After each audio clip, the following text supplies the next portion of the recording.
नमस्कार दोस्तों, कैसे हैं आप सब। आई होप कि आप अच्छे होंगे। और मैं आज आपके साथ लाया हूँ 26 दिसंबर 2020 के इम्पोर्टेंट करंट अफेयर की क्वेश्चन। दोस्तों वीडियो को स्टार्ट करते हैं। इससे पहले यदि आप चैनल पर नए हो तो चैनल को सब्सक्राइब कर दे और वीडियो को लाइक कर दे, कमेंट कर दे, शेयर कर दे। दोस्तों आज हम जो कुछ इम्पोर्टेंट करंट अफेयर के क्वेश्चन हैं उनके बारे में चर्चा करेंगे, वो भी विस्तृत। तो स्टार्ट करते हैं। पहला क्वेश्चन, भारत में सुशासन दिवस कब मनाया जाता है। ऑप्शन है 25 दिसंबर, 24 दिसंबर, 22 दिसंबर या 23 दिसंबर। तो दोस्तों आपको आंसर दिख गया होगा और आंसर है 25 दिसंबर। 25 दिसंबर को जो है भारत में सुशासन दिवस के तौर पर मनाया जाता है।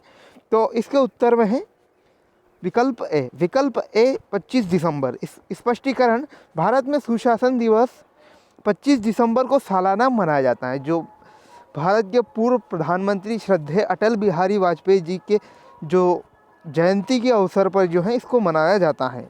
तो क्लियर है यहाँ से। इसके बाद next question, rating agency India ratings and research जो है इंड्रा द्वारा नवीनतम अनुमान के अनुसार 2020-21 के लिए भारत की अनुमानित जीडीपी विकास दर क्या होगी। तो ऑप्शन ए -8.8% या -7.8% या -9.8% या डी -10.8%। तो उत्तर जो है दोस्तों अपना बी जो आंसर है -7.8%। तो जो भारत की जीडीपी दर होगी वो माइनस में रहेगी, तो माइनस में 7.8%। क्लियर दोस्तों यहाँ से। अब आपका स्पष्टीकरण में हम देखें तो इंडिया रेटिंग एंड रिसर्च एंड्रो ने चालू वित्त वर्ष 2020-21 FY21 के लिए भारत की जीडीपी अनुमानित को संशोधित किया है, जो पहले अनुमानित -11.8% से -7.8% था। इसके बाद नेक्स्ट क्वेश्चन हम देखेंगे, डीबी बॉक्स भारत का स्वामित्व वाला क्लाउड स्टोरेज प्लेटफॉर्म है, जिसे किस इकाई द्वारा लॉन्च किया गया। तो इम्पोर्टेंट क्वेश्चन है दोस्तों ये।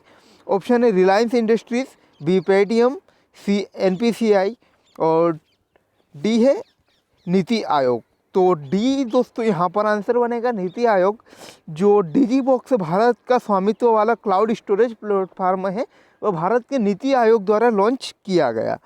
विकल्प डी हमारा सही आंसर। और इसके स्पष्टीकरण में हम देखें तो नीति आयोग ने स्वदेशी रूप से विकसित भारत का पहला डिजिटल एसेट मैनेजमेंट और स्टोरेज प्लेटफॉर्म लॉन्च किया है, जिसे डीजी बॉक्स कहा जाता है।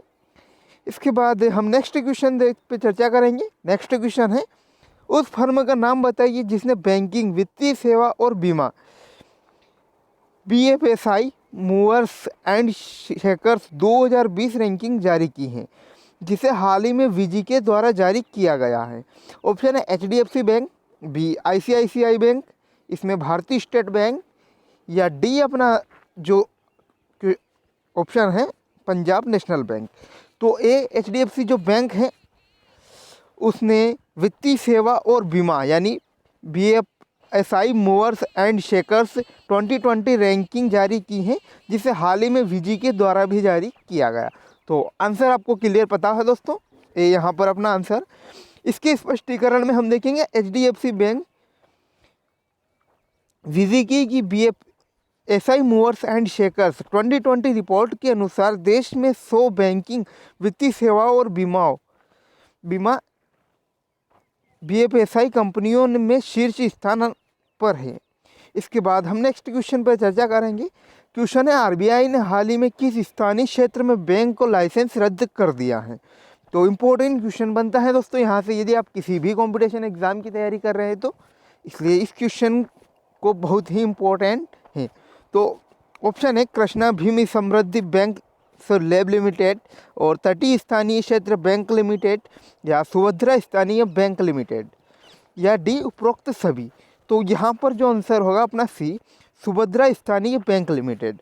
जो RBI है यानी रिजर्व बैंक ऑफ इंडिया, तो उसने हाल ही में जो है सुभद्रा स्थानीय बैंक लिमिटेड का जो है लाइसेंस रद्द कर दिया है। स्पष्टीकरण के तौर पर हम देखें तो भारतीय रिजर्व बैंक ने 24 दिसंबर 2020 से भारत में बैंकिंग व्यवसाय को आगे बढ़ाने के लिए Subhadra local area bank limited Kolhapur द्वारा जारी किए गए बैंकिंग लाइसेंस को रद्द कर दिया गया। क्लियर दोस्तों यहाँ से। इसके बाद नेक्स्ट, भारत का सबसे बड़ा हॉकी स्टेडियम किस शहर में स्थापित किया जा रहा है? ऑप्शन है लखनऊ, बी राउरकेला, सी पुणे या डी नागपुर। तो यहाँ आंसर दोस्तों बी राउरकेला। इसके बारे में हम स्पष्टीकरण देखें तो ओडिशा के राउरकेला शहर में एक नए विश्व स्तरीय हॉकी स्टेडियम की स्थापना की जा रही है। जैसा कि ओडिशा के मुख्यमंत्री नवीन पटनायक ने घोषणा की थी कि स्टेडियम का निर्माण बिजू पटनायक प्रौद्योगिकी विश्वविद्यालय राउरकेला में किया जाएगा।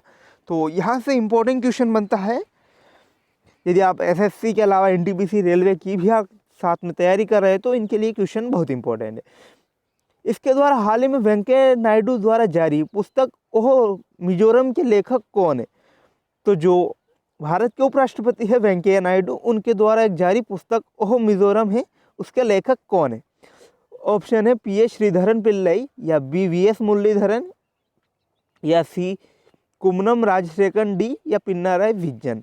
तो यहाँ आंसर है दोस्तों ए जो अपना आंसर है पी.एस. श्रीधरन पिल्लई।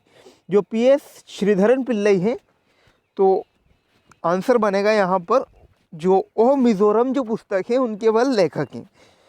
तो देखते हैं स्पष्टीकरण में, भारत के उपराष्ट्रपति श्री एम वेंकैया नायडू ने ओह मिजोरम नामक एक पुस्तक का विमोचन किया।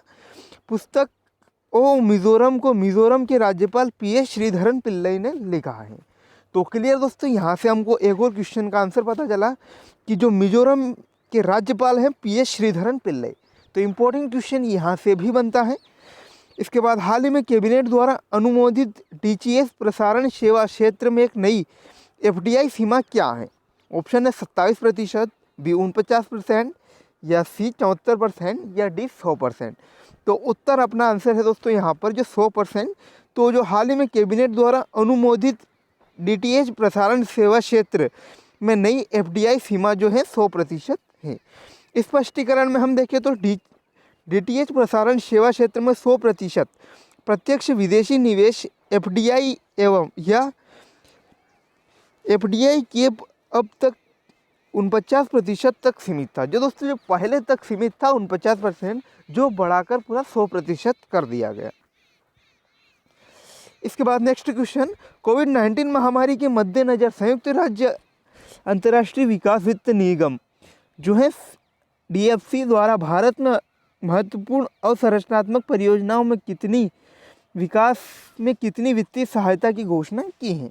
तो यहाँ $74 मिलियन या $34 मिलियन, $54 मिलियन या $64 मिलियन। तो सी अपना आंसर $54 मिलियन।